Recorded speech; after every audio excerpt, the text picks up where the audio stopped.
Jingri Hirano Legacy of Receiving Aju Pentecost Sunday Mixo Cycle B Rivrana Sakahai Hakamate Odd Being Atum Psycho Rana Matui Gaji John Nagagipi Paugapa Gabigasang Maku Twitcher Tadachiko Wana Makuda Gatum Wiana Jugmaju Rumse Rirana itumle shon kami sada mi kahaya mangla gatharawi mga aina awi legacy ji itumle haisang mi haire. Alleluia. Hi Pentecost ne Easter withile chimiksho hang pangathang kaka mangla gatharawi chimiksho ne Mangla gathara chui apong li a chui kapaping na sor nga sayda hang chithayli. Chili masi pang da panne. Sim kwinam da kachipem akon itum na say. May won atumi tungli nga te aina ta chui mi. Chili matui ayurping kami. The gift of languages, Chang Laga, Kala Songfu Peli, Mi Ping Ting Na, Sisang da Kle, Teye. Jili Akum Apong, Kaknia Leye, Natela Kahai, Jitang We, Easter Simik Chong a Jinli, Kamong Bing Narsar Haisai, Ana Atumi Angazaili Ranganingda, hang miye. Natumli Jingri Hirano. Isawanay ili kasrat thada, ina natumli kaswadne. Kakshui, thada kakshui kamili maningla. Atumi tungli ana kak kror mida hange. Mangla kathara sampanglo. Natumna pyomi kahai atum kachigatawi moreji pyomi kahai ne. Kagatumma rakme aprosli Paul na itumi mirinli mangla gathara na sasjikmi apongli matuimi pamme. Kipanaka mahanglermane ana kipiye. Mangla gatharawi aina maningla jishu hi prohone gachi. Akha aina akhali sepa sami khangro. Od saikoroli itumna od kasa. Kamiya saikoro kala talen bing itumna sigajin. Saikoro mangla akhawi aina sare. Jerusalem masi. Kala me kubhaire. Jishu na laluida achak masithai lui mane. Kha mangla lebambam. Paul na kipi kahai thada. Itumi ki kamakning thang mirin otsagli ledele. Matum hai gasa itumna pangda mathai kakwine. Mathai Kui mane gaji aina, chili malay mane gaji maning mane. Siha kathada sarikla da itumna tamme. Siha sakawai natumna rida ning kri gajipki gajine. One first has to concentrate. Gazag yang aina chingri hai kawai. Ning gajip kawai to concentrate.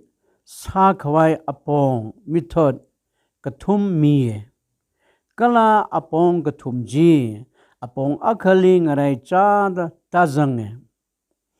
Itumna mathai ka kwe experience bing chili ning kangasar ra khawai. To become aware of the unnoticed experiences we have. Adam gachida itumi kakshui chachinge. Jaina nawi kakshui kakwi ji aware salu. Thailu. kasai ka chingri aina ringpha da pamjang laga kala amik ke pi hai laga nawi khaksui ka khui chile attention ning sangmilo hi thak nala kha ngairon ngasaklo hi ning mapai namla thuk ngasaklo control salo khak ngasarlo become aware atam gachida itumle phusa aina sagachu phaning thaige gachiba sagachu phaning ga thaiping chi khangasarlo nawi ami kapi haulo ringphang sakta pamjanglo nawi ya tuile nawi gason sachita clay phaning thaing saklo nawi khunugli nawi gajon sachita clay phaning thaing saklo nawi khumkor na nawi chauki sachita clay phaning thaing saklo nawi apa ngasam ngorok ta clay phaning thaing saklo khang asarlo kala chingri gahai rajang re become aware and peace will set in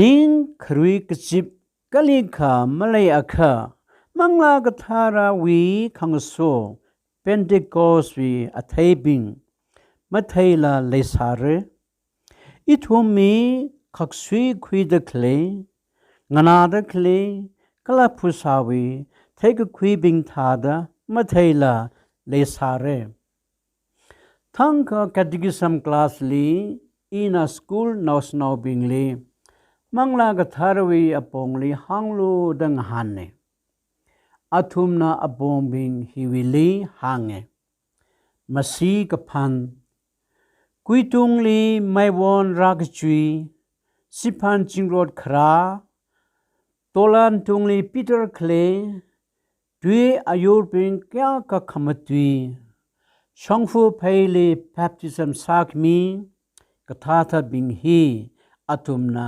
hangshok ina thakha na khlatali mangla kathara na ot kasa kala khangte nali kangso pingwi lungli kasa na machukhila da khanghan tharan atum khipa kala king han ka sikla gachi mathei thuba athumi phakhui khangin khangai amik kahak ka aina ili tari yenge ina khanghan ngasai howa ina athum ling han nathum kalika gazangkhat khamatha od masahai rekla laluida athum manghan kamane ngahan ka khwai athumli ina laluida phaning sakliye ina ngahan na sabu na gazangkhat khikha khamatha od masahai rekla manghan kamane no answer chen ina hange le siri ringa pha aina pamjanglo sit down comfortably amik pi haulo kala na khalatli ngahanlo ina khi khamatha sahai rekla athumna ringpha matha lak aina pamjange athumna amik pi sar hai kala chitha laga kasui rak aina khanghan bing answers rahowe now snow gatyao no kongling aphum kasa kan khui khmi akhana hange acharbu achonbu bingle phyomi khai akhana hange isabuna ili matha da nganaumi kala yengmi ji khamathane khangde akhana hange isabana kazama mili machon miye ngairon ana hithada athumna kapha legacy athumi thang mirin li yeng khami ker sa khami phaning ngasar phok hawe. They became aware of the good, the love, the care in their daily lives. Mangla katharwi ngasokhmi otsak jine. Achu hi Pentecost ne. Masi phankub haire. Kha thai jilala mara khali ituminga jailim phanmi fuye. Ralening sili. May won chuikub haire. Kha thai jilala mara khali itumi uglungli sang sak mi fuye. Ralening sili. Tui ayur ping khami khamatui sman haire. Kha thai jilala itum kajikathana mara khali now and then matui fuye. Rali ning sili. Chishunala itumli now tha haire. Awi kaksui itumli haimi hailaga. Jesus even left us, leaving his breath in us. Kaksui hiaina itum ringdale. Kaksui itum na pang da magathe. Makamachuk. Mamachuk kakui. Kya ka luk mashan. What a pity. Kaksui we apongli itum na pang da makamatui. Kya ka kakhi. What a shame. What ka kaksui ji itumili leifuye. But a breath that is still in us. Now we amik pi haulo. Kasai ka pamlo. Kala awi od na we li kle. Paning thailo. Son, close your eyes, sit down quietly, and become aware of her work in you. Nana achuji saga. Pentecost hina mangla kathara gala na khalatali nganai meida khuiramire.